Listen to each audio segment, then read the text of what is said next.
Tuhan. Shalom Bapak Ibu semua. Shalom. Apa kabarnya? Hidup sehat, tetap semangat, diberkati Tuhan. Bisa dilewati ya, hari lepas hari. Puji Tuhan pada pagi hari ini kita mau sungguh-sungguh memuji memuliakan nama Tuhan. Mari kita satukan hati kita dalam doa. Bapa di surga, terima kasih Tuhan. Bapa yang kami sembah dalam nama Tuhan Yesus Kristus.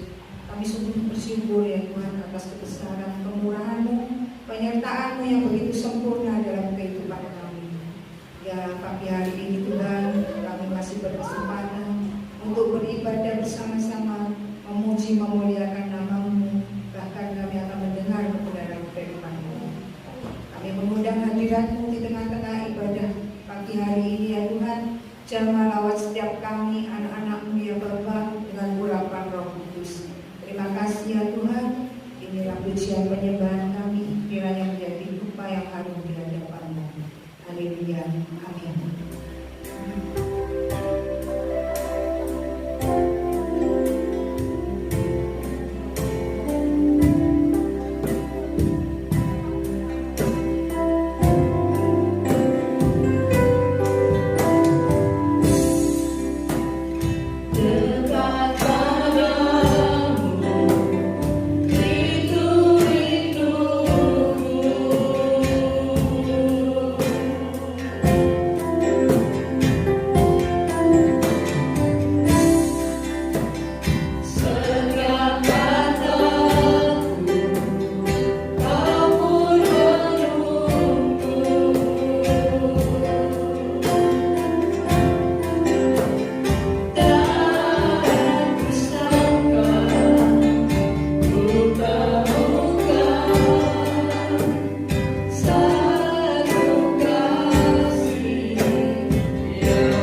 Engkaulah kekuatan dalam setiap hidup kami, Tuhan.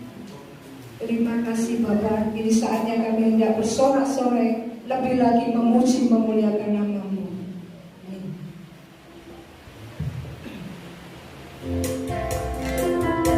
Kita mau bergembira, bersorak-sorai, memuliakan nama Tuhan lebih lagi.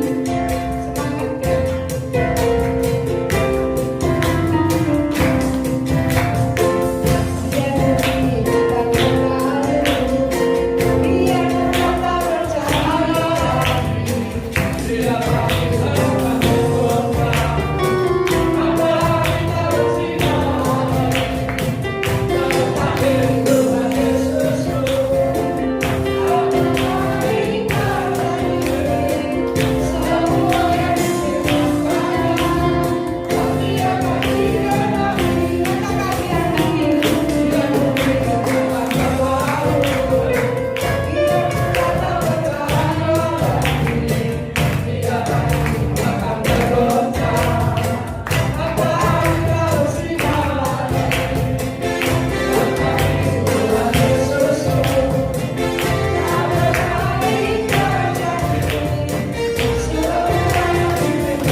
Mari kita menyiapkan hati kita untuk mendengarkan kebenaran firman Tuhan. Ya Bapa, biarlah kami masing-masing anak-Mu di tempat ini membuka hati kami ya Bapa untuk mendengarkan kebenaran firman-Mu. Biarlah firman yang ditabur dan menjatuh di hati kami yang paling suci. Mampukan setiap kami Tuhan untuk menjadi pelaku firman-Mu. Adorable Roh Kudus.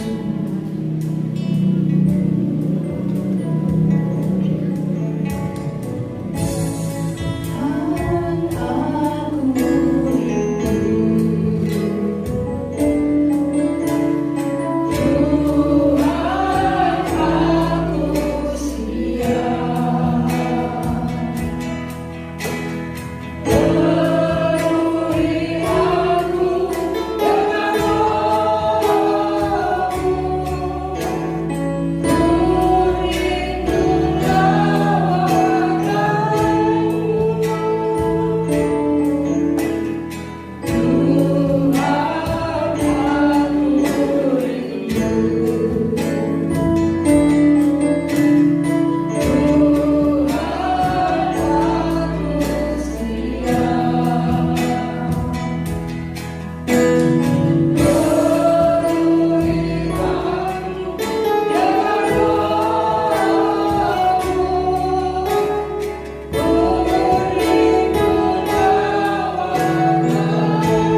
kami yang hadir di tempat ini, yang haus kami lapar akan kebenaran firman. Haleluya. Urapi hamba-Mu, pakai hamba-Mu sebagai juru bicara.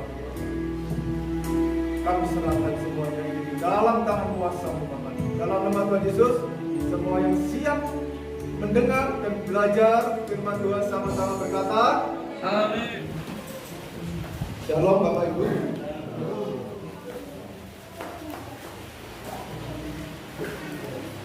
Ya. Sudah sekian lama saya tidak hadir, tidak bisa datang hari ini karena corona sedang ganas-ganasnya. Saat ini puji Tuhan saya bisa diberi kesempatan oleh Tuhan hadir di tempat ini memberitakan firman kebenaran. Amin ya. Amin. Semua siap belajar. Amin. Ya. Kita sebagai murid Tuhan, kita tidak boleh merasa puas, merasa saya sudah mengenal Tuhan. Belum. Kita harus mengenal Tuhan sampai kita mengerti kehendaknya dan kita mampu hidup melakukan kehendaknya. Amin. Amin. Bapak Ibu, saya melihat hari-hari belakangan ini yang kita sudah tahu bahwa kedatangan Tuhan itu semakin dekat. Kalau kita melihat dan kita cocokkan ketika kita belajar firman Tuhan, kita akan melihat apa yang sudah dinubuatkan ini sudah terjadi, Bapak Ibu. Kita tinggal menunggu kedatangannya.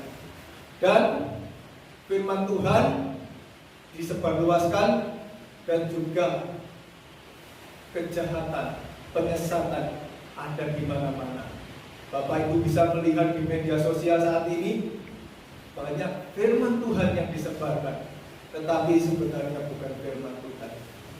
Ya, nanti hari ini kita sama-sama mau belajar tentang penyesatan. Ketika kita tidak belajar, maka kita akan merasa saya sudah benar, saya sudah hebat, saya puas. Padahal tanpa terasa penyesatan itu berlangsung. Kita bisa melihat indikatornya, Bapak Ibu. Apakah kita semakin hari sudah semakin seperti Kristus?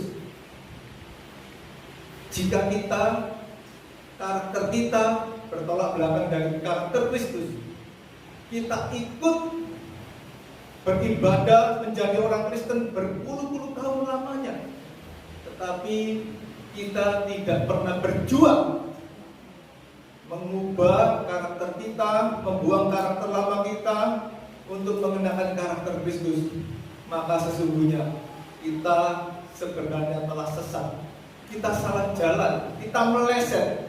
Bapak Ibu tahu kalau ketika di Roma pasal 3 itu ya, dikatakan bahwa semua orang telah berdosa. Artinya semua orang telah meleset dari kehendak Tuhan, dari sasaran yang Tuhan berikan. Karena itu dikatakan, karena manusia berdosa, karena manusia meleset dari sasaran yang telah Tuhan berikan, maka manusia kehilangan kemuliaan Allah. Artinya manusia ini tidak bisa memenuhi standar kemuliaan Allah. Karena itu kita harus berjuang untuk memenuhi standar kemuliaan Allah tersebut. Kita harus meneladani siapa? Maka kita harus meneladani Yesus Kristus, yang ketika dalam hidupnya manusia dia pun telah berjuang, berproses, sehingga di Ibrani 5 dikatakan, dan setelah ia mencapai kesempurnaannya, maka dia menjadi pokok keselamatan, menjadi aitios, menjadi penggubah, menjadi teladan bagi orang yang mau taat. Tetapi bagaimana kita bisa taat jika kita tidak mau belajar?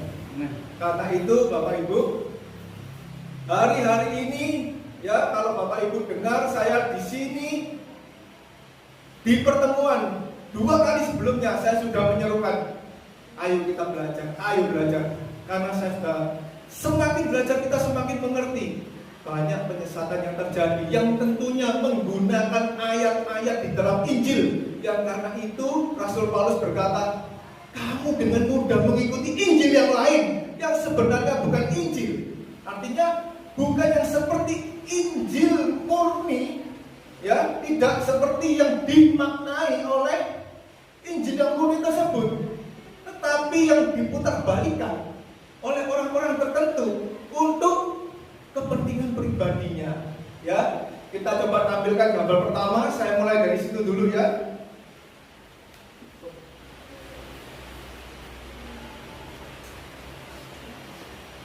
Coba yang lain dulu. Satunya lagi. Ya, Bapak Ibu kelihatan ya?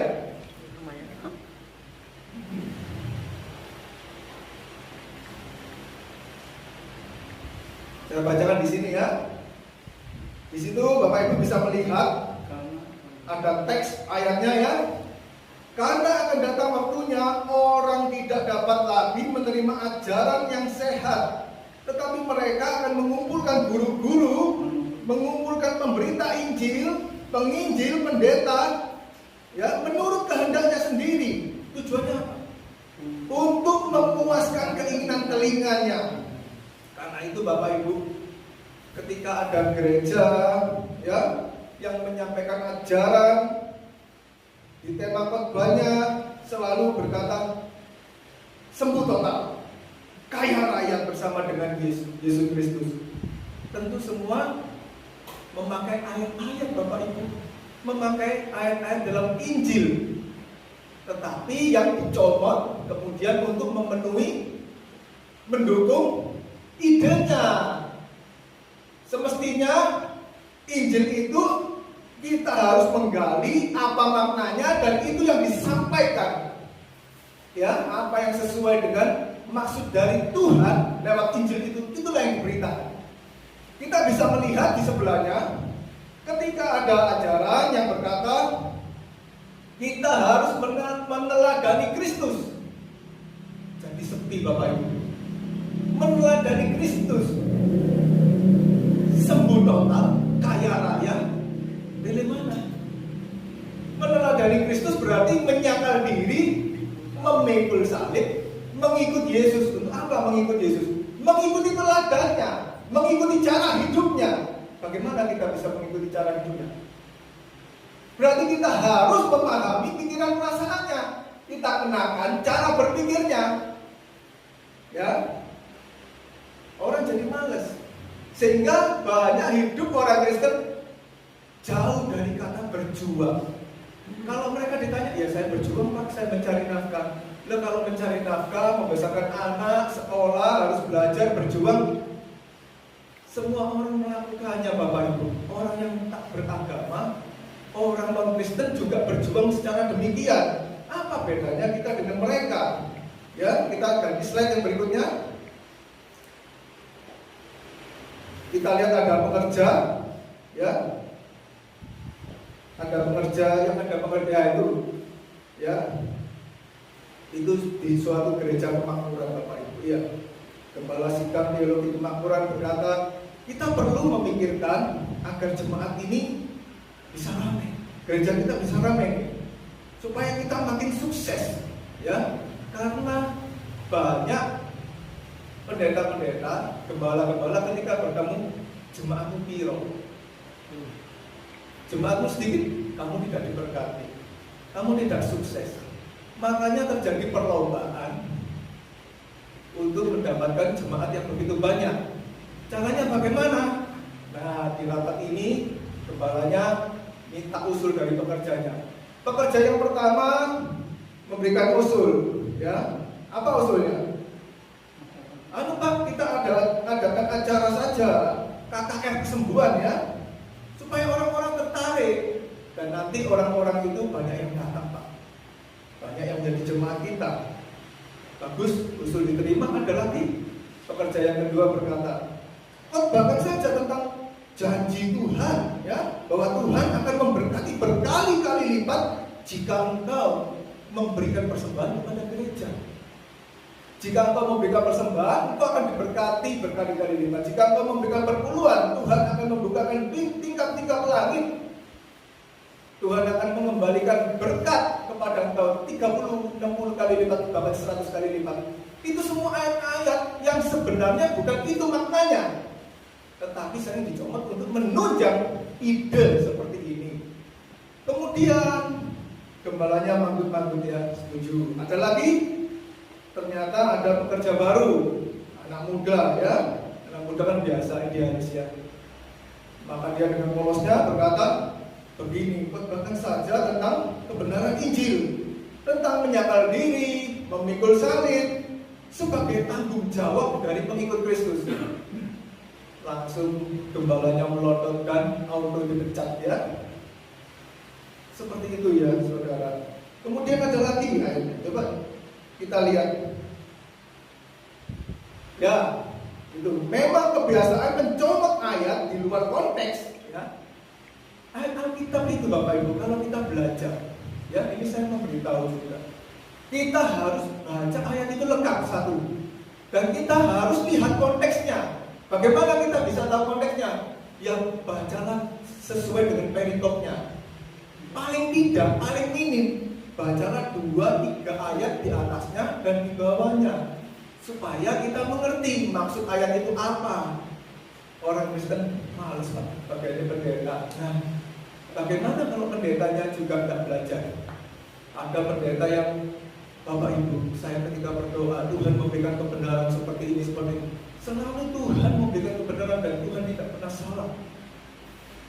Orang kalau tidak belajar, bagaimana Tuhan akan memberitahukan kebenaran? Karena dikatakan bahwa Injil adalah kekuatan Allah yang menyelamatkan orang percaya. Bagaimana kalau kita tidak memahami Injil? Ya, kita lihat ayat ini, Yohanes 3 ayat 16. Karena begitu besar kasih karunia Allah kepada dunia ini, maka Ia mengaruniakan anaknya yang tunggal, supaya setiap orang yang percaya tidak akan binasa, melainkan beroleh hidup yang kekal. Anda yang percaya, ayo ke sini dibaptis, Anda selamat. Maka berbondong-bondonglah orang untuk dibaptis. Karena ketika dengan dibaptis, mereka berkata percaya, mereka merasa sudah selamat menjadi orang Kristen. Tetapi tidak pernah terjadi perubahan hidupnya. Hidupnya ya sama-sama saja. Makanya kita lihat di sekitar kita. Saya tempo hari dilapori oleh mantan jemaat di tempat saya yang sudah keluar. Dia berkata, Pak, saya ini kesulitan keuangan, saya ngutang sana sini dan ngutang di sama rentenir atau orang-orang yang membungakan, menarik riba. Dan mereka kalau nagih Pak kasar-kasar, parahnya orang yang nagih, yang ngolok-ngolokan saya, pakai kata-kata kebun binatang keluar semua. Itu orang Kristen loh Pak. Nah, coba lihat. Dan kamu sendiri juga orang Kristen. Kenapa ngutang kemana-mana? Seperti itu Bapak Ibu. Berarti ada yang salah dengan pemahamannya. Dia tidak pernah belajar Injil yang benar. Ya. Ketika kita mau belajar Injil yang benar, kita baca ayat itu sesuai dengan konteksnya, itu dijelaskan di sana Yohanes 3 ayat 16 sampai 21. Orang malas, sepi, ya, pengikutnya nggak ada. Karena itu kita bisa memahami firman Tuhan ketika berkata, karena satu orang bertobat maka malaikat di surga bersorak-sorai. Satu orang bertobat itu bukan ketika bertobat dibaptis sudah selamat, tidak. Tetapi bertobat di situ memakai kata metanoia, Bapak Ibu. Bertobat itu artinya berubah pola pikirnya dari pola pikir dunia, dari pola pikir anak dunia menjadi pola pikir anak Allah yang teladannya Yesus Kristus itu.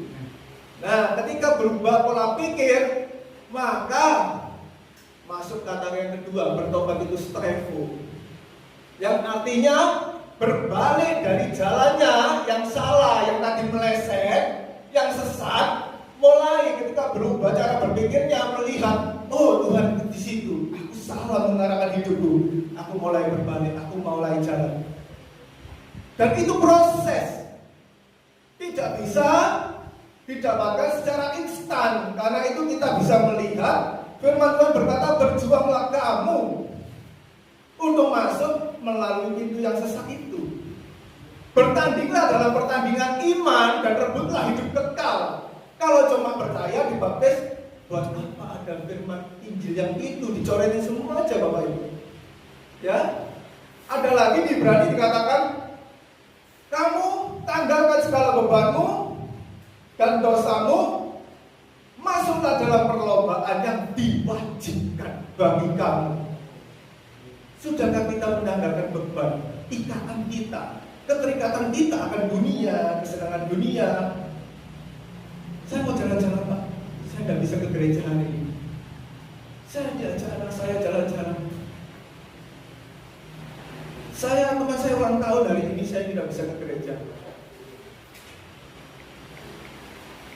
Tanggalkan dulu segala beban, keterikatanmu yang memberatkan kamu, yang mengikat kamu dan dosamu.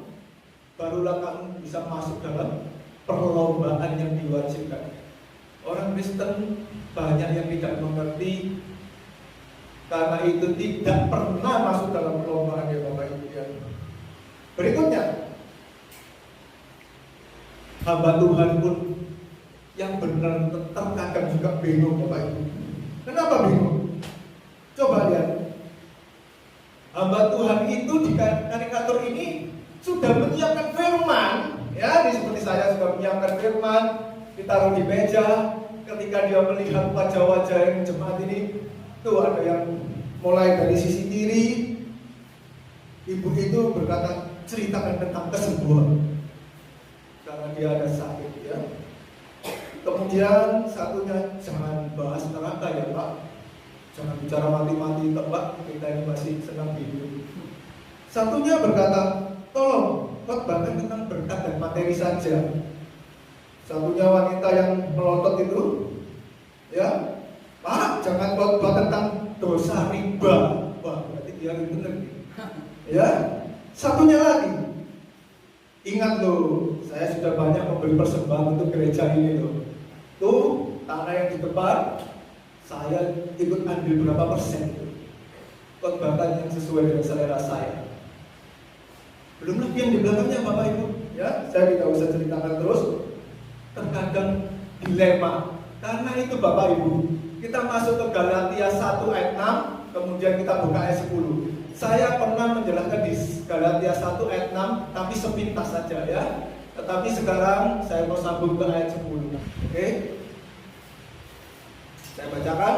Aku heran bahwa kamu begitu lekas berbalik daripada Tuhan yang oleh kasih karunia Kristus telah memanggil kamu untuk mengikuti suatu Injil yang lain. Ya, ayat 7-nya disambung, yang sebenarnya bukan Injil yang murni, yang sesuai kehendak Tuhan, tidak sesuai dengan kebenaran. Ya. Mengapa? Karena itu dipakai orang-orang untuk mengacaukan, dan memutarbalikkan Injil Kristus. Ayat 8 dikatakan, tetapi sekalipun kami atau seorang malaikat dari surga yang memberitakan kepada kamu suatu Injil yang berbeda dengan Injil yang telah kami beritakan kepadamu, Injil yang murni maksudnya, maka terkutuklah dia, terhukumlah dia. Ayat 10-nya sekarang. Jadi bagaimana sekarang? Adakah aku cari kesukaan manusia atau kesukaan Allah? Adakah aku coba berkenan kepada manusia? Sekiranya aku masih mau mencoba berkenan, menyenangkan hati manusia, maka aku bukanlah hamba Kristus. Bapak, Ibu, dan saudara yang terkasih, jika saya memberitakan kebenaran Injil yang murni, tentu mengoyak-ngoyak kenyamanan Bapak, Ibu, dan saudara, pemahaman saudara yang selama ini, yang merasa ini loh yang benar, padahal itu adalah benar menurut filosofi dunia, bukan menurut kebenaran, bukan menurut Injil yang murni atau menurut kehendak Tuhan. Ketika saya memberitakan itu, maka tentu Bapak Ibu merasa tidak nyaman. obat yang asli itu menyembuhkan, dan obat yang asli itu pahit, Bapak Ibu. Tetapi jika saya memberikan obat palsu, kalau obat beneran mungkin bisa mati, tapi mungkin masih bertahan. Tetapi ketika Injil yang palsu, penyesatan itu diberitakan, maka itu membuat orang binasa, Bapak Ibu.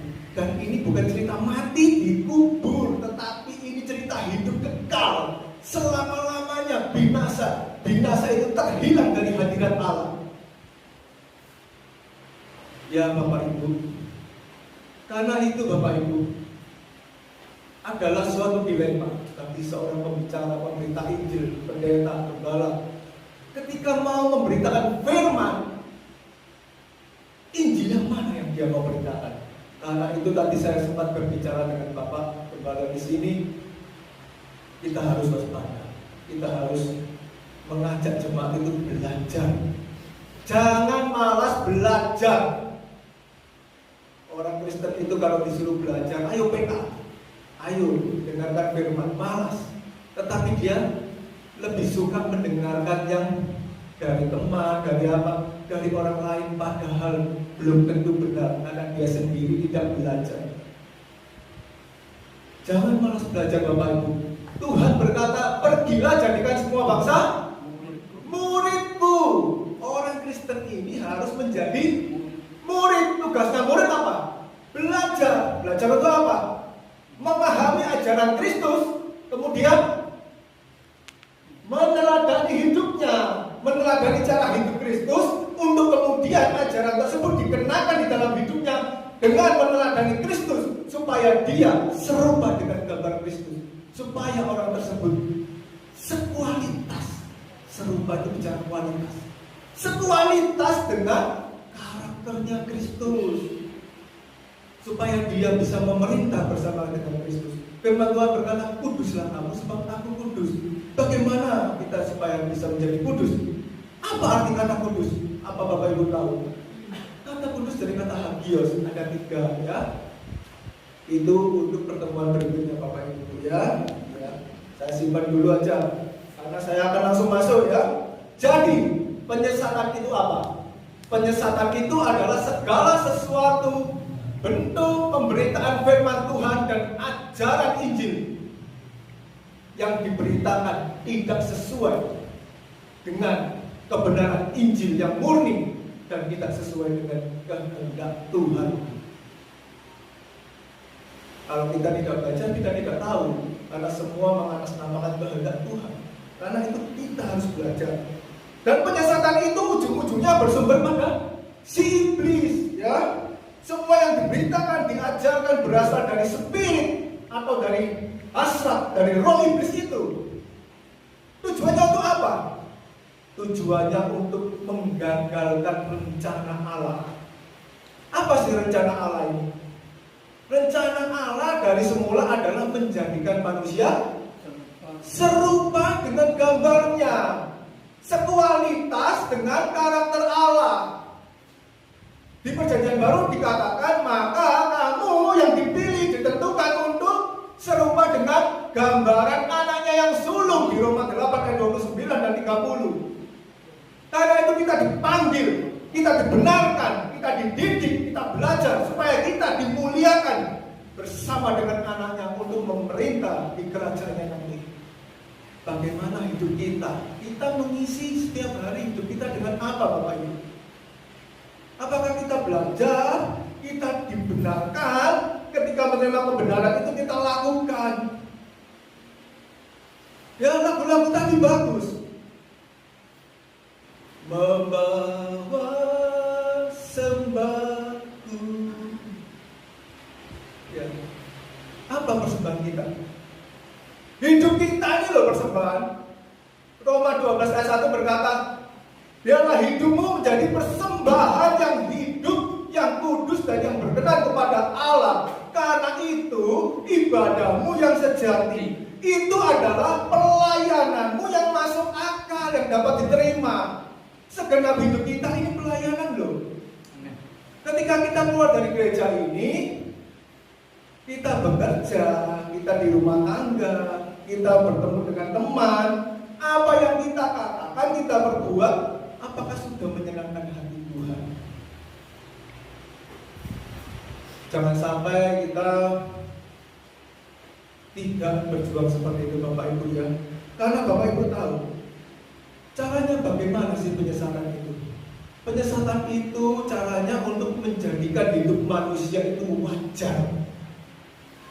Wajar seperti anak dunia. Supaya orang Kristen ini serupa dengan dunia. Padahal firman Tuhan berkata, janganlah kamu serupa dengan dunia. Berarti harus serupa dengan siapa? Serupalah dengan Kristus. Jangan serupa dengan dunia. Caranya bagaimana? Di Roma 12 ayat 2 dikatakan, berubahlah oleh pembaharuan budimu. Dalam bahasa aslinya nos, berubahlah dengan pikiranmu. Artinya kita harus belajar supaya pola pikir kita berubah, terjadi pertobatan terus menerus, sehingga kita bisa mengerti manakah kehendak Allah, apa yang baik dan yang berkenan kepada Allah dan yang sempurna, supaya kita tidak disesatkan, supaya kita bisa hidup seperti yang Tuhan kehendaki. Ada amin? Amin. Amin ya. Baik ya. Ketika orang dunia ini hidup wajar seperti orang dunia, bersenang-senang, kerja, Sabtu Minggu pergi mana, liburan pergi, setiap hari, setiap kesempatan dipakai untuk hal-hal yang demikian. Orang itu sebenarnya tidak pernah menjadi anak Allah. Mungkin saudara berkata, Pak, saya anak Allah. Bapak Ibu, saya kasih tahu, anak Allah itu bukan sebuah pengakuan. Tapi anak Allah bicara tentang keadaan hidup. Apakah keadaan hidup kita ini layak disebut sebagai anak Allah? Masa anak Allah ngamungan? Masa anak Allah mencari kebenaran dengan menuduh orang lain yang bersalah? Masa anak Allah tidak bisa mengampuni? Masa anak Allah sedikit ada keras di gereja meninggalkan gereja? Kalau tujuan kita ke gereja supaya kita sukses seperti orang dunia hidup, kita makmur, bisa bersenang-senang, maka karena itu Bapak Ibu, orang tidak mendapatkan di gereja. Karena itu banyak orang yang suam-suam tunggu di gereja, bahkan banyak yang meninggalkan gereja. Benar, ketika datang ke gereja menanti pemberitaan firman yang lucu, maka Bapak Ibu akan kecewa. Lebih baik di rumah nonton stand up comedy. Benar kan? Lebih lucu pasti. Ketika di gereja, Bapak Ibu harus belajar, ini kesempatan. Karena itu di mimbar ini saya hanya berharap pemberitaan firman itu adalah murni kebenaran. Amin. Amin. Ya. Kenapa? Ya, nanti kita pelajari. Pemberitaan firman yang salah membuat gereja-gereja di Eropa sekarang keadaannya Bapak Ibu menyedihkan. Padahal dulu banyak misionaris yang dikirim ke Indonesia dari Eropa. Coba dilihat videonya coba. Video ini durasinya 3 menit. Bapak Ibu, ingatlah firman Tuhan berkata jangan serupa dengan dunia ini. Artinya orang Kristen harus serupa dengan Kristus, harus sekualitas dengan karakter Kristus. Jadi penyesatan itu bukan membuat seseorang menjadi pembunuh, bukan menjadi orang Kristen menjadi teroris. Itu bisa menjadi pembunuh, bisa terjadi. Ya mungkin bisa saja.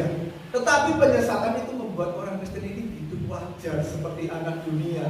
Akibatnya orang Kristen tidak bisa menjadi anak Allah. Kalau Bapak Ibu cermati di Ibrani 12, dari ayat 6 sampai ayat 10, Bapak Ibu akan menemukan 2 anak loh. Dalam bahasa Indonesia ditulis anak, tetapi dari bahasa aslinya kita akan tahu. Dikatakan di mana anak yang tidak dihajar oleh orang tuanya, oleh ayahnya. Jika kamu tidak dididik, tidak diajar, maka kamu sesungguhnya bukanlah anak-anak. Di situ dikatakan huios, seorang pangeran, seorang ahli waris. dari kerajaan. Melainkan kamu adalah anak-anak gampang. Apa anak-anak gampang? Banyak orang Kristen statusnya sekarang mengaku anak Allah, ternyata di hadapan Allah dia bukan huios, dia hanya notos. Anak haram, anak yang tidak ada dalam silsilah, anak yang tidak bisa dididik karena tidak pernah mau belajar mendengarkan kebenaran firman yang benar. Ya, akhirnya hidupnya tidak sesuai dengan kebenaran. Silakan boleh di step.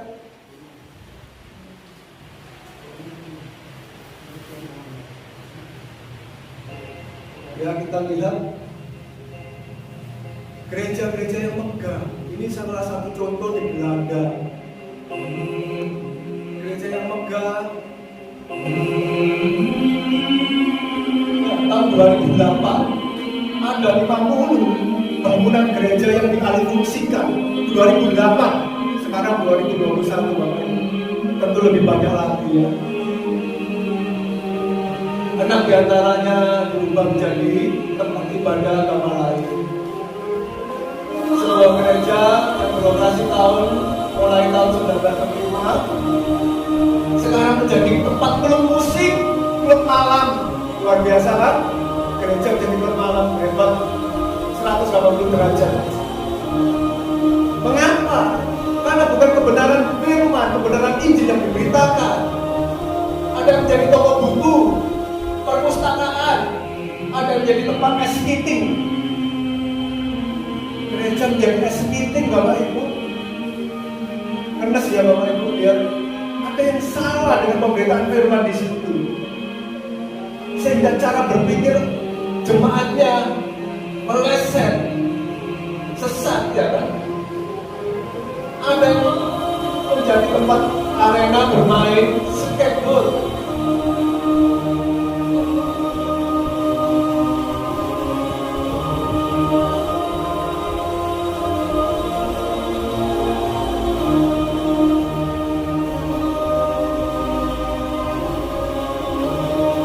Mengapa Tuhan meninggalkan Belanda?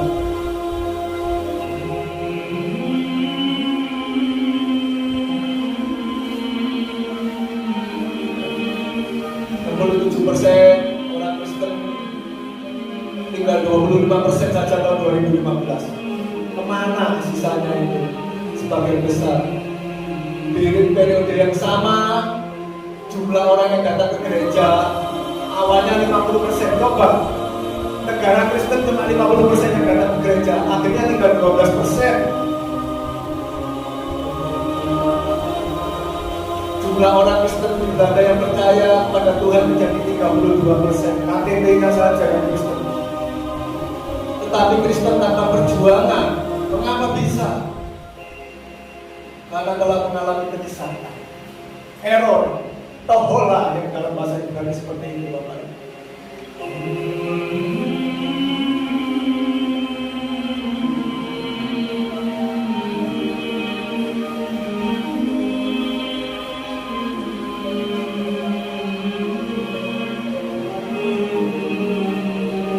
Nanti kita akan melihat, mendengar perkataan dari anak muda di sana.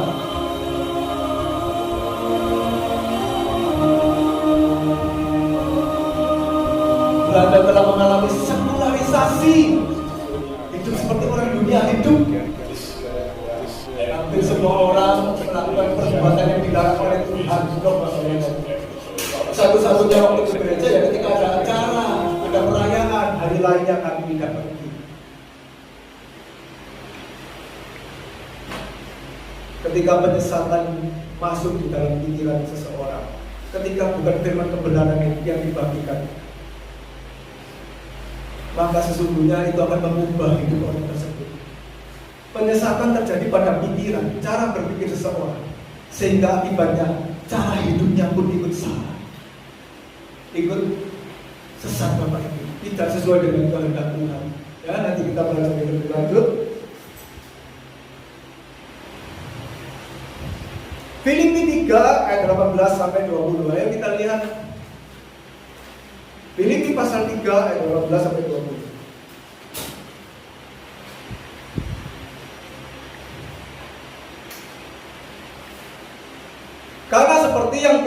14 kali kukatakan kepadamu, dan yang kunyatakan pula sekarang sambil menangis. Bapak Ibu, Filipi ditulis oleh Rasul Paulus yang juga menulis di kitab Galatia itu, surat kepada orang-orang Galatia.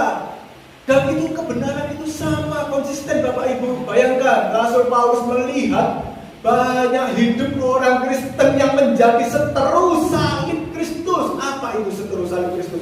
Apakah dia menjadi pembunuh? Coba ayat 19-nya.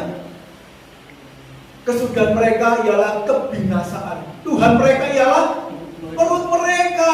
Ya sibuk untuk kesenangannya sendiri. Kemuliaan mereka ialah aib mereka. Pikiran mereka semata-mata tertuju kepada. Bagaimana dengan kita Bapak Ibu?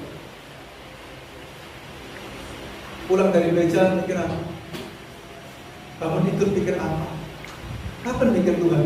Yang pagi cepet-cepet doa. Kalau nggak cepet nggak nuruti nanti terlambat.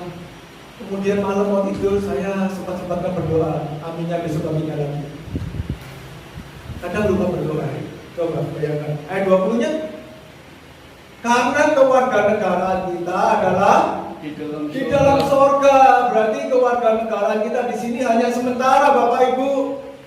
Sekarang ini, saat ini, di dalam sisa waktu umur hidup kita yang kita tidak tahu berapa lama lagi kita akan dipanggil, maka kita harus memastikan bahwa kewarganegaraan kita ada di dalam surga. Karena dari situ, ketika kita punya pemahaman yang demikian, kita akan menantikan Tuhan Yesus Kristus sebagai juru selamat kita. Bukankah kita sudah selamat Pak? Sekali selamat tetap selamat. Ini loh aja yang masalah Bapak Ibu. Kalau sekali selamat tetap selamat, tidak ada pemberitaan firman yang berkata kerjakanlah keselamatanmu dengan takut dan gentar.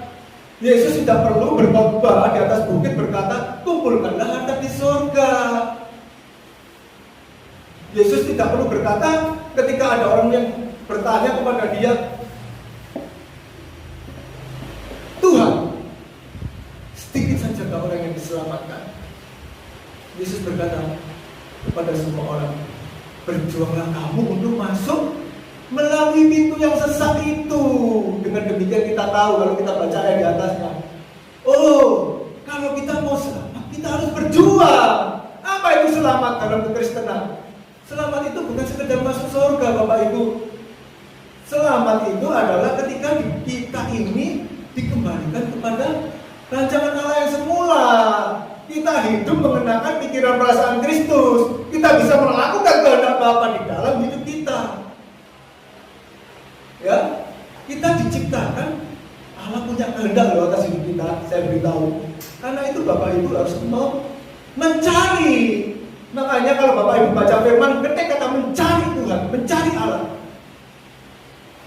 Di Hosea 4 ayat 6 dikatakan umatku binasa karena tidak mengenal Allah.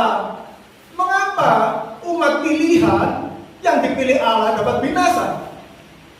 Karena kamu menolak pengenalan akan aku. Karena itu aku menolak engkau. Karena itu, apakah hidup kita ini sudah kita fokuskan untuk mengenal Allah? Mengenal Allah yang benar. Ketika kita mengenal Allah yang salah, Allah yang seakan-akan seperti dewa-dewa, bisa menuruti keinginan kita. Kalau kita datang ke gereja, kita memohon berkatnya, oh pasti dikabulkan. Ketika kita memberikan persembahan, kita berdoa, Tuhan, aku sudah memberikan persembahan, berikan kepadaku berlipat-kali ganda. Kok hitung-hitungan sama Tuhan? Hidup kita ini milik Tuhan. Karena itu Tuhan berkata, kasihlah Tuhan Allahmu dengan segenap hatimu, segenap jiwamu, segenap akal budimu, segenap kekuatanmu, dan segenap waktumu, segenap hidup, segenap uangmu, segenap hobimu. Kita mau tinggalkan hobi kita adalah menyenangkan hati Tuhan. Ada amin? Amin. Ya. Kita lanjutkan ya Bapak Ibu. Kapan penyesatan itu mulai ada? Sejak manusia pertama, sejak ada di Taman Eden. Kita buka Kejadian 3 ayat 1. Penyesatan itu tidak satu kata sudah menjadi sesat, tetapi 1, 2, 3 dan seterusnya Bapak Ibu. Karena itu saya ingin jemaat di tempat ini, jemaat GSP Jombang harus punya cara berpikir yang baru. Aku ini murid Yesus, aku sudah ditebus, aku harus belajar kebenaran. Ya coba lihat ini ya. Ayat 1-nya. Adapun ular ialah yang paling cerdik dari segala binatang di darat yang dijadikan oleh Tuhan Allah. Ular itu berkata kepada perempuan itu, Bapak Ibu, ular di sini adalah tipologi dari iblis, ya. Ingat ya. Kenapa? Nah, itu harus belajar. Kita harus belajar sejarah. Nanti saya jelaskan. Iblis itu berkata kepada perempuan itu, tentulah Allah berfirman, semua pohon dalam taman ini jangan kamu makan buahnya, bukan? Coba. Hoax pertama ada di teman itu. Dia memakai apa? Bukankah Allah berfirman? Dia berani loh. Allah berfirman. Ini kita bisa lihat bahwa si Hawa tidak belajar dengan benar. Coba kita baca lagi. Tentulah Allah berfirman, ayat 1. Ayat 1-nya. Semua pohon dalam taman ini jangan kamu makan buahnya, bukan? Tidak lengkap itu ya dikatakan. Terus ayat 2-nya. Perempuan ini mau membenarkan karena dia tahu itu kurang lengkap. Tetapi ketika dia membenarkan, banyak orang yang merasa pintar kan, sudah mengenal Tuhan padahal masih nol ya. Tuhan itu ada firman-Nya seperti itu. Perempuan itu berkata apa? Buah pohon-pohonan dalam taman ini boleh kami makan. Terus ayat 3. Tetapi tentang buah pohon yang ada di tengah-tengah taman, ya, ini ya satu ini. Buah pohon yang ada di tengah-tengah taman, Allah berfirman, jangan kamu makan atau raba buah itu, nanti kamu mati. Ada 2 kesalahan yang menunjukkan si Hawa tidak belajar. Apa kesalahannya? Bapak Ibu tahu? Buah yang ada di tengah-tengah taman. Coba nanti Bapak Ibu saya kasih PR, periksa. Ada 2 pohon, 2 jenis buah yang ada di tengah-tengah taman itu. Bapak Ibu tentu yang belum tahu. Makanya kita ini kalau nggak belajar mudah sekali disesatkan. Ini yang benar. Oh ya, masuk akal, benar. Tetapi masuk akal menurut ukuran manusia, bukan menurut ukuran Tuhan. Seperti itu Bapak Ibu. Kita melihat ternyata ada 2 yang Hawa tahu cuma 1. Buah pengetahuan baik dan jahat. Tapi buah dari pohon kehidupan yang harus dimakan, Hawa tidak tahu. Hawa tidak belajar. Dan yang kedua apa? Dikasih kata-kata raba lagi. Coba periksa perintah Allah. Ada nggak kata-kata meraba? Ya, tidak ada. Terus selanjutnya, tadi kita sudah melihat ya, hoax yang pertama di ayat 1. Ulang si iblis memberikan hoax lagi, penyesatan lagi. Apa itu? Masuk akal. Sekali-kali kamu tidak akan mati. Hawa, ya, itu yang kedua ya. Padahal Allah berkata, kalau kamu makan buah dari pohon pengetahuan baik dan jahat ini, kamu akan mati. Coba, Hawa bilang, ular bilang, tidak mati. Sekali-kali kamu tidak akan mati. Luar biasa iblis kan ya. Ketiga, tetapi Allah mengetahui bahwa kamu, ya pada waktu kamu memakannya, matamu akan terbuka. Loh, coba 3 penyesatan. Matamu akan terbuka, ditambahi sendiri nih. Keempat, kamu akan menjadi seperti Allah. Kamu punya kekuasaan dan kemuliaan. Keren kan? Wah. Terus yang kelima, kamu akan tahu tentang yang baik. apa yang baik dan yang jahat. Coba, apakah Allah menghendaki demikian? Bukannya Allah tidak ingin kita mengetahui apa yang baik dan yang jahat, tetapi Allah tidak ingin kita mengetahuinya apa yang baik dan yang jahat itu menurut versinya iblis, tetapi menurut versi Allah.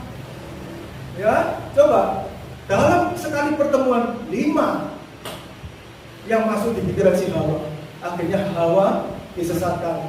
Oke, kita lanjut ya. Penyesatan itu terus berkembang. pada zaman nabi-nabi dan imam-imam.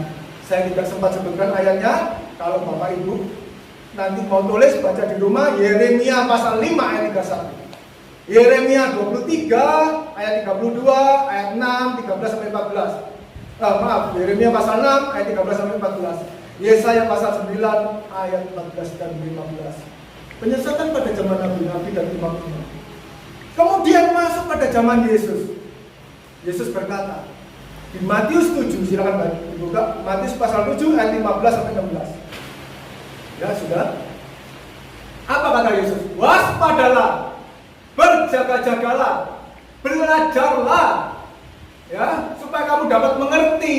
Karena nabi-nabi palsu itu akan datang kepada kamu dengan menyamar seperti domba.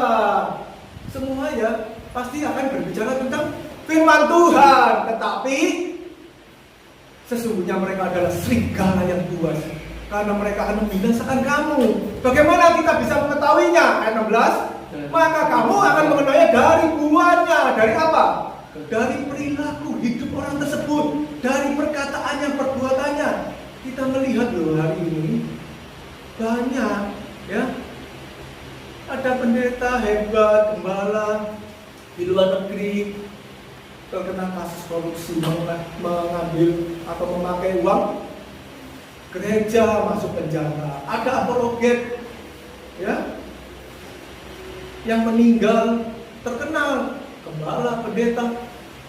Ketika di akhir hidupnya dia menghadapi tuntutan hukum pelecehan seksual, dan ternyata setelah mati ratusan korbannya. Di Indonesia, di Surabaya ada banyak masuk penjara, ada yang rebutan uang antara bapak dan anak, banyak sekali.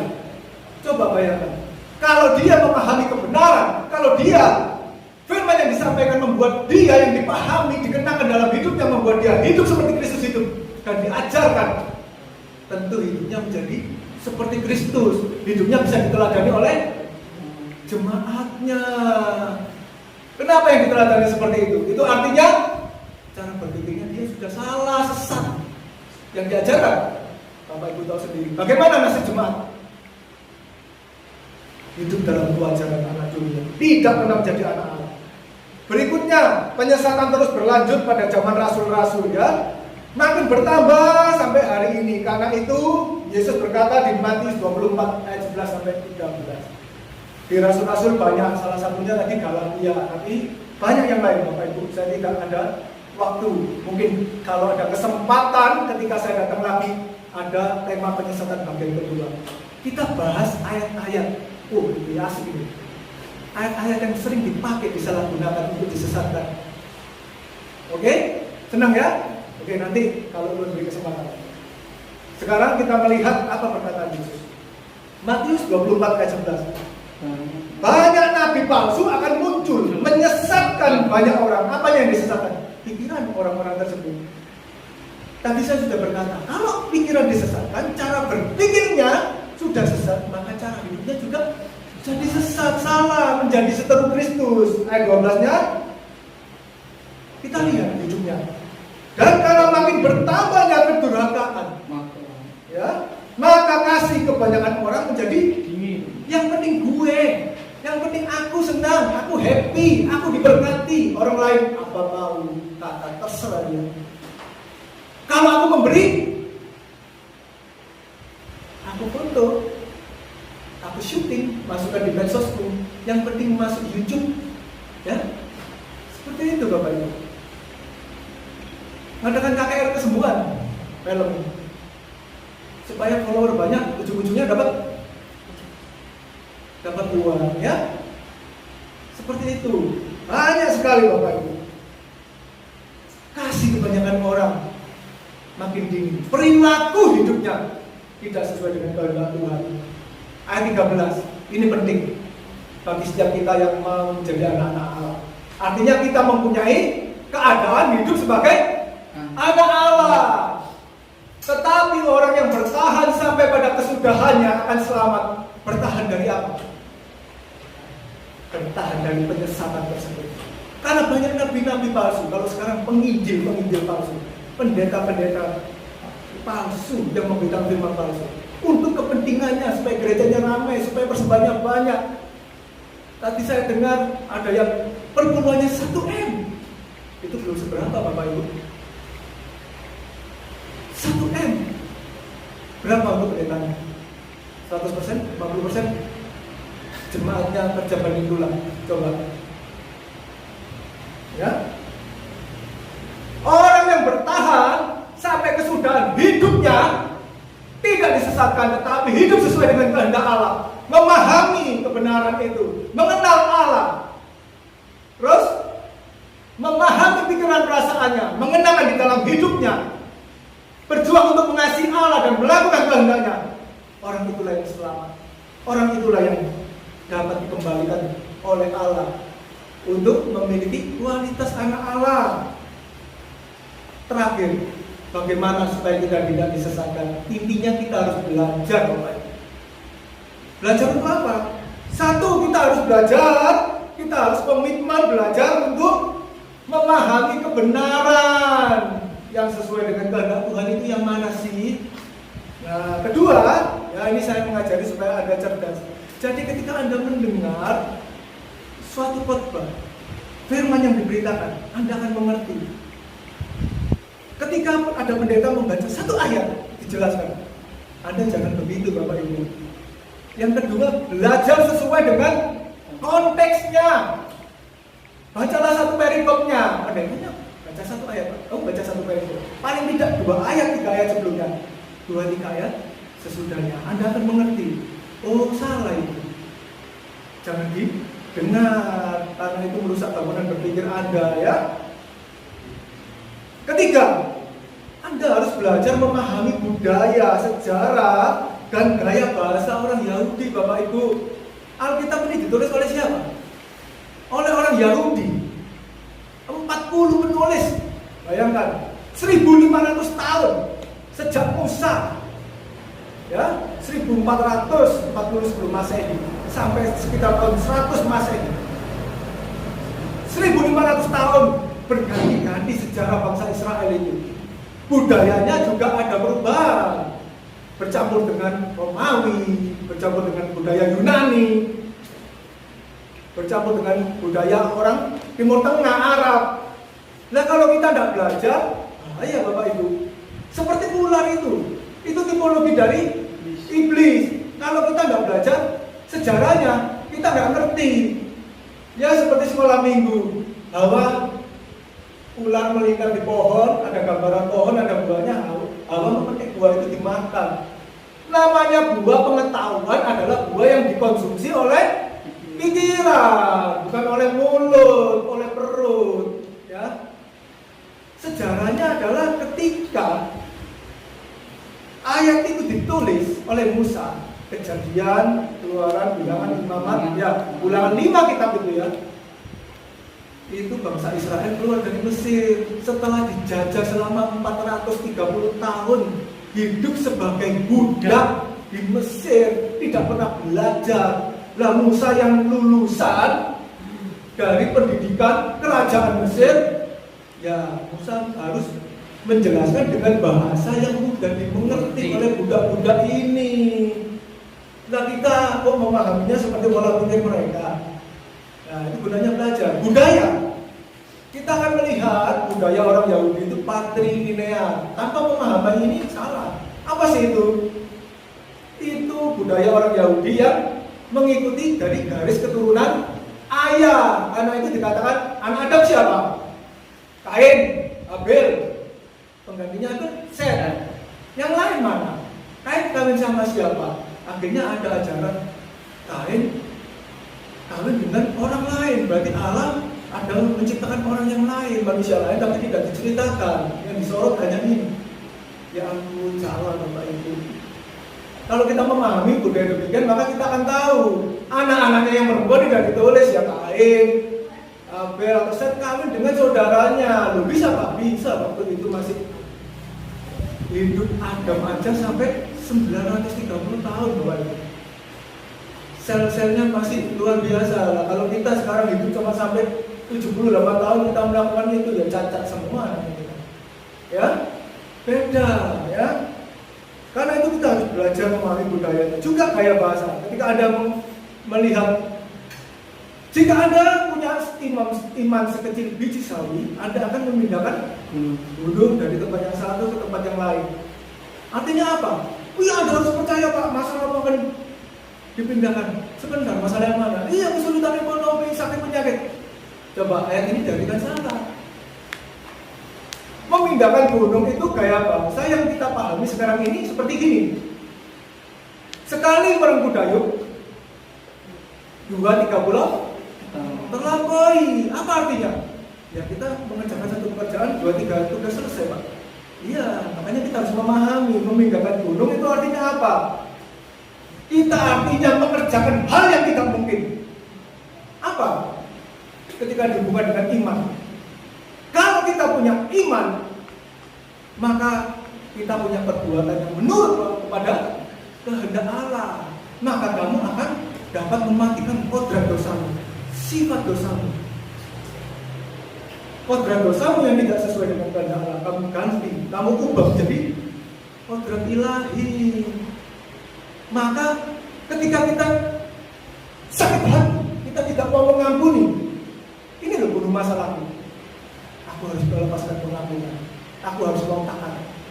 Tuhan beri aku kekuatan. Roh Kudus, betapa hebatnya kuasa Tuhan. Tolong Tuhan. Kuasa Tuhan akan bekerja ketika kita taat, lakukan. Sorry ya, aku minta maaf. Walaupun mungkin kita tidak bersalah. Kau memindahkan gunung masalahmu, karaktermu, kau ubah. Seperti itu Bapak Ibu ya. Kita harus belajar yang benar. Yang berikutnya, ya, ini kurang 2 lagi. Kita harus belajar bahwa surat ini ditulis untuk siapa. Kitab Roma ditulis untuk orang Roma. Karena itu kita harus berhati-hati. Ya, ini salah satu juga yang bisa membuat orang salah. Kita lebih dari pemenang. Coba, itu ditulis di mana? Bapak Ibu cari di seluruh Alkitab. Ketemunya di kitab Roma. Bagaimana keadaan orang Roma, orang percaya di Roma hari itu? Orang di Roma hari itu hidupnya dikejar-kejar oleh orang Yahudi, dikejar-kejar dan mau dibunuh oleh Romawi, pasukan Romawi. Karena apa? Karena dia mengakui Yesus adalah Tuhan. Tuhan itu kurios, majikanku, Tuanku, pemilik atas hidupku, karena dia yang menebus aku. Maka Kaisar-kaisar Romawi tidak suka, terutama Kaisar Nero. Sangkali Yesus bukan Tuhan. Kalau tidak, kamu akan kubunuh, kamu akan kulemparkan ke dalam kandang singa. Aku kuliti hidup-hidup, aku bakar. Dan banyak orang Kristen disiksa, dibakar, dimasukkan ke kandang singa, dicabik-cabik. Karena itu Paulus menulis menguatkan kepada orang-orang Roma, kamu lebih daripada pemenang.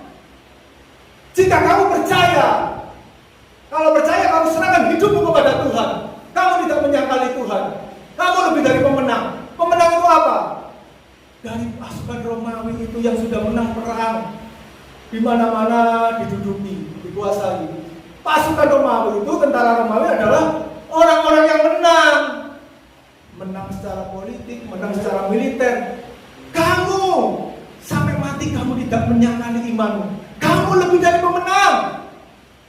Ayat itu dikenakan pada kita bagaimana? Kalau kita hidup belajar mengenal Allah, kita berjuang untuk mematikan kodrat dosa, kita mengenakan kodrat ilahi, kita mau taat pada kehendak Allah sampai mati kita lebih dari pemenang. Makanya Paulus berkata di 2 Timotius 4 ayat 7 baru berkata apa? Di akhir hidupnya, aku telah menyelesaikan pertandingan yang baik. Pertandingan di situ pakai kata apa? Agonises te. Apa artinya? Aku telah menyelesaikan pertarunganku. Aku telah menyelesaikan perjuanganku, pergumulanku dengan baik. Aku telah mencapai garis akhir. Itu loh baru orang yang memenang, lebih dari pemenang.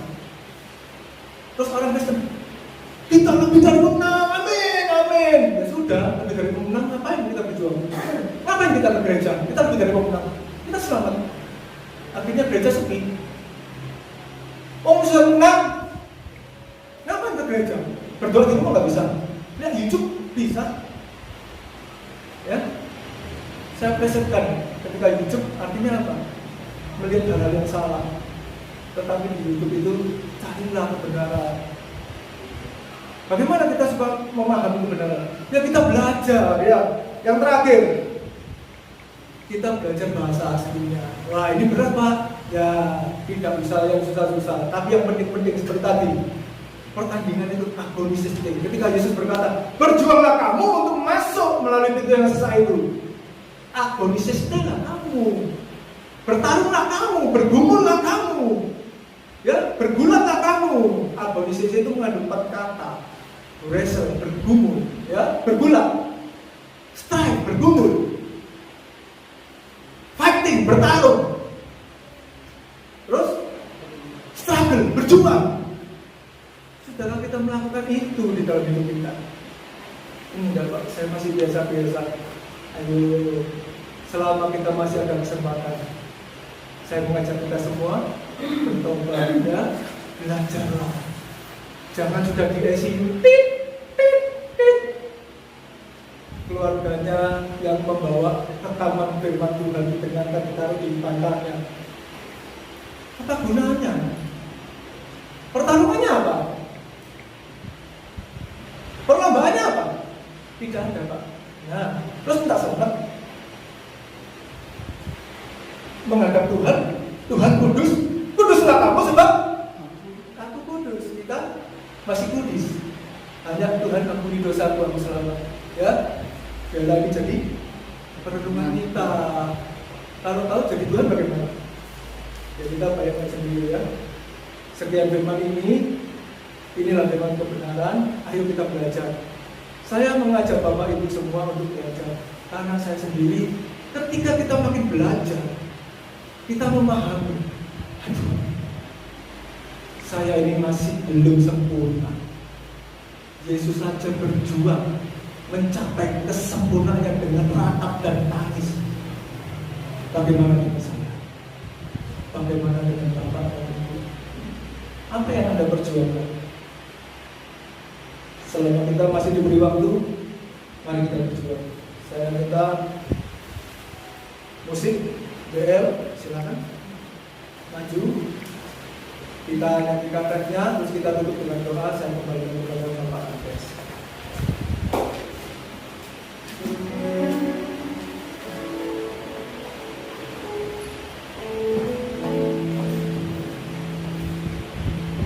Ku rindu Kau hadir di sini di dalam hidupku.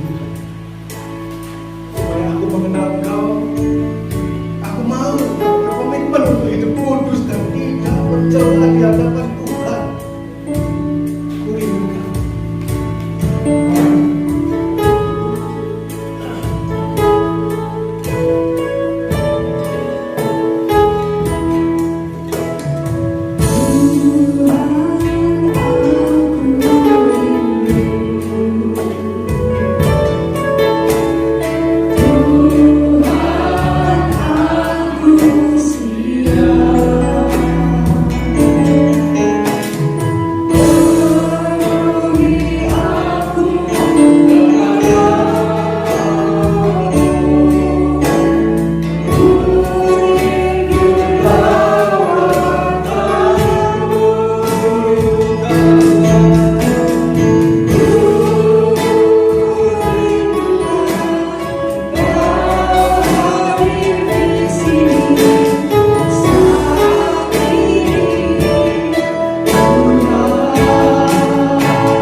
Aku mau memfokuskan hidupku untuk belajar, untuk mengenal Engkau dengan benar. Aku mau memahami pikiran dan perasaanmu, ya Tuhan. Aku mau mengenakannya di dalam hidupku. Aku mau mencontoh dari teladan yang Kau berikan, supaya ketika aku menghadap Engkau, aku layak di hadapan-Mu, Tuhan. Aku layak di hadapan-Mu, Bapa. Dan Engkau akan berkata kepadaku, Engkau memang anak-Mu yang berkenan. Masuklah ke dalam kerajaan-Mu. Terimalah mahkota yang Kusediakan bagimu. Bapak Ibu, dalam kita sungguh-sungguh mengarahkan hidup kita, kita sungguh-sungguh berkomitmen mulai saat ini. Kita mau memahami bagaimana kekudusan Allah ini, bagaimana hidup kudus dan hidup benar di hadapan Allah. Setiap saat, dari menit ke menit, dari hari ke hari, minggu ke minggu, bulan ke bulan, dan tahun ke tahun, kita mau menyenangkan hati kita. Bapak Ibu yang mau berkomitmen, mari kita angkat tangan. Kita sama-sama berdoa, ikuti doa saya. Bapa di surga, aku mau sungguh-sungguh berkomitmen untuk mengenal Engkau. Aku mau memahami pribadi-Mu, ya Bapa. Aku mau mengenalkan pikiran perasaanmu di dalam hidupku.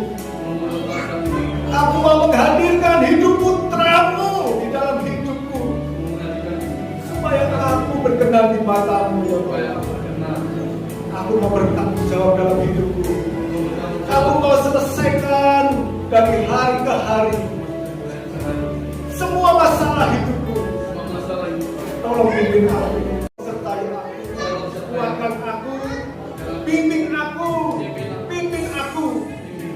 supaya aku layak menjadi anak-anak Allah. Terima kasih Bapak. Di dalam nama Tuhan Yesus, semua yang siap berkomitmen sama-sama berkata, Amin.